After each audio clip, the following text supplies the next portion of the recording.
Wakil Perdana Menterinya Singapura lagi panik gara-gara kebijakan ekspor satu pintunya Presiden Prabowo. Straits Times, salah satu media besar dari Singapura, baru aja keluarin berita 1 jam yang lalu, sell Indonesia. Ini yang paling gila berikutnya, sell Indonesia digemakan. Pemerintahan Indonesia untuk pertama kalinya sepanjang sejarah berani melawan praktek under invoicing, berani melawan oligarki Singapura. Apa yang terjadi? Saham-saham sumber daya alam di Singapura anjlok.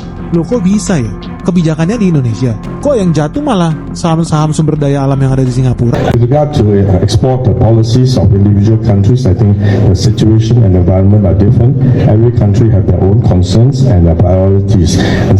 Indonesia ini ekonomi besar, populasi besar, komoditi besar, dan dalam banyak perkara Malaysia pun boleh belajar banyak daripada Indonesia. Selama puluhan tahun Indonesia dikenal sebagai negara kaya yang aneh. Tanahnya menghasilkan sawit, batu bara, gas, nikel, hingga berbagai komoditas strategis lainnya, tetapi keuntungan terbesar justru sering dinikmati negara lain. Sementara Indonesia sibuk menjual bahan mentah. Berbagai pusat perdagangan di negara lain memperoleh keuntungan besar dari aktivitas distribusi dan pengolahan yang sebagian besar bersumber dari kekayaan alam Nusantara. Namun kini, keadaan itu mulai berubah. Pemerintah Indonesia di bawah Presiden Prabowo menyiapkan langkah besar dengan memusatkan ekspor komoditas strategis dan mengutamakan kebutuhan dalam negeri sebelum sisanya dilepas ke pasar global. Langkah ini langsung menjadi sorotan di kawasan terutama di Singapura yang selama ini berperan sebagai salah satu pusat perdagangan komoditas terbesar di Asia Tenggara. Namun gejolak tidak hanya datang dari luar negeri. Di dalam negeri, kebijakan ini juga berpotensi mengganggu kepentingan berbagai pihak yang selama ini menikmati keuntungan dari rantai distribusi yang tidak transparan. Dugaan praktik mafia komoditas, jalur tikus ekspor ilegal, hingga permainan para broker yang mengambil keuntungan besar dari kebocoran sumber daya nasional kembali menjadi perhatian. Ketika pengawasan diperketat dan ekspor mulai dipusatkan, ruang gerak kelompok-kelompok yang selama ini hidup dari celah sistem pun semakin menyempit.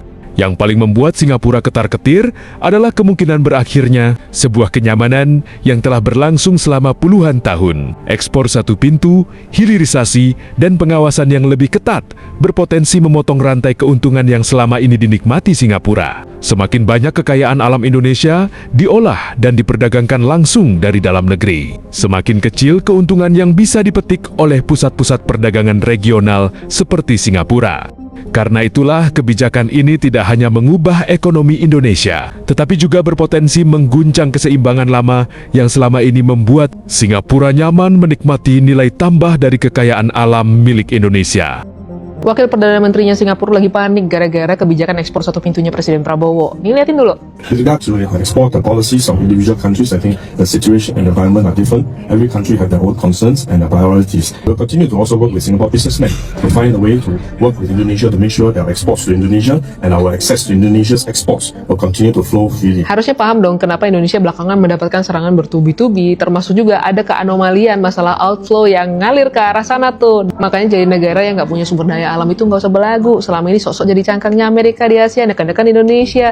Ya selama ini sih memang nikmatin tuh hasil kecurangan daripada transfer pricing dan under invoicing. Tapi masalahnya Presiden Indonesia sekarang awas banget dan sekarang bikin kebijakan ekspor satu pintu yang mana lu nggak bisa lagi menikmati hasil kecurangan itu seenak-enaknya. Makanya sekarang lu istilahnya kayak ngemis biar tetap kerjasama sama Indonesia. No mamam SGD tuh yang gini nih yang sedang diberantas dan diberesin sama Presiden Prabowo supaya nggak bocor lagi ke negara sebelah. Mending kita nikmati sendiri. Kalau lu warga Indonesia yang masih sayang Indonesia dan benar-benar cinta sama Indonesia, bukan sel Indonesia yang harusnya suarain, tapi sel Singapura. Karena kita harus lepas daripada jeratan lintah seperti mereka yang selalu memanfaatkan kita hanya demi keuntungan mereka. The rest just for yourself, don't get lost in the noise. Straits Times, salah satu media besar dari Singapura, baru aja keluarin berita 1 jam yang lalu, sell Indonesia. Ini yang paling gila berikutnya, sell Indonesia digemakan, digaungkan di Singapura. Straits Times ya. Anda lihat semua beritanya, seakan-akan Indonesia ini negara yang berbahaya, negara yang paling busuk, negara yang jelek sekali, dan semua fund manager merasa bahwa sell semua Indonesia. Mari kita cabut dari Indonesia. Kalau kalian jeli dari awal udah kelihatan sell off rupiah, orang pindah ke Singapura. Dan sekarang Singapura bikin berita seperti ini, sell Indonesia. Ada apa dengan Singapura? Tanda tanya besar. What's wrong Singapore? Dan kenapa kamu sekarang menyorot Indonesia seperti ini? Ada apa ini di sini? Ketika pemerintahan Indonesia untuk pertama kalinya sepanjang sejarah berani melawan praktek under invoicing, berani melawan oligarki Singapura, apa yang terjadi? Saham-saham sumber daya alam di Singapura anjlok. Loh kok bisa ya?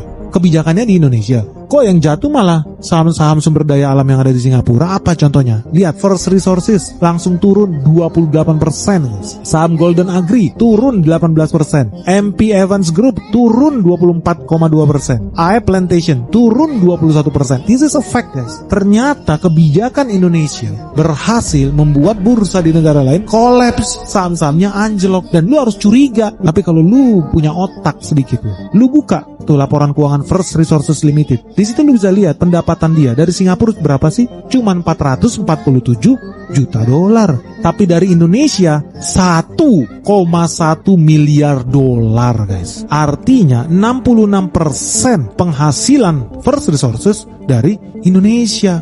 Gila, perusahaan Singapura 66% penghasilannya dari Indonesia. Bumi Indonesia, tanah Indonesia. Tapi yang menikmati siapa? Singapura. Lu pikir gak sih? Hati-hati lu makanya diadu domba lu buat nyerang pemerintah lu sendiri lu. Jadi dari sini lu bisa tahu kita itu on the right track sebetulnya. Kenapa? Karena mereka gonjang-ganjing di situ, kebakaran. Ini fakta. Lu bisa cek bursa efek mereka, kebakaran. Saham-saham ini anjlok. Kenapa? Karena untuk pertama kalinya Singapura kaget. Kok biasanya presiden Indonesia itu bisa dikangkangin sama Singapura? Kok yang ini nggak bisa ya? Kok si Prabowo punya nyali ya bertarung sama oligarki internasional ya? Bertarung sama negara Singapura ya? Kebakaran mereka, guys. Jadi menurut lu gimana nih? Ternyata betul faktanya Indonesia rugi ribuan triliun. Indonesia berpuluh-puluh tahun dikadalin. Indonesia tidak dapat devisa, devisanya bocor ke Singapura. Tapi kok diem aja ya?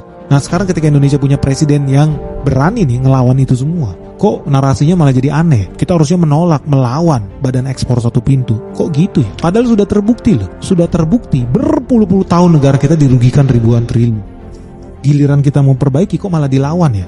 Dicegah. Kompak nih sama asing nih. Kompak nih sama pemerintah Singapura menyerang pemerintah Indonesia sendiri. Kenapa ya, guys? Ini kayak terkoordinasi loh. Padahal kalau lu pikir ya memang betul kita butuh devisa itu. Dan betul itu kan dari bumi kita sendiri. Kita berhak. Kalau enggak ya nanti orang komennya sama lagi. Kok Indonesia kaya sumber daya alam tapi rakyatnya miskin? Rakyatnya nggak sejahtera, ya wajar. Karena duitnya nggak masuk Indonesia. Duitnya masuk Singapura, guys. Does Indonesia's policy of centralizing all exports affect Singapore's interest in investing and trading with Indonesia? With regard to export policies of individual countries, I think the situation and environment are different. Every country have their own concerns and their priorities.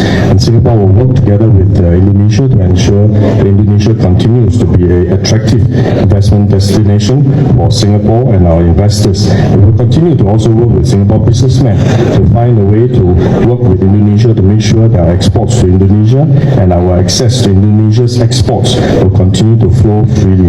And that is one of the reasons why we have been discussing on this strengthening supply chain resilience between Singapore and Indonesia. Bagaimana pendapatmu mengenai ini, guys? Tulis di komentar.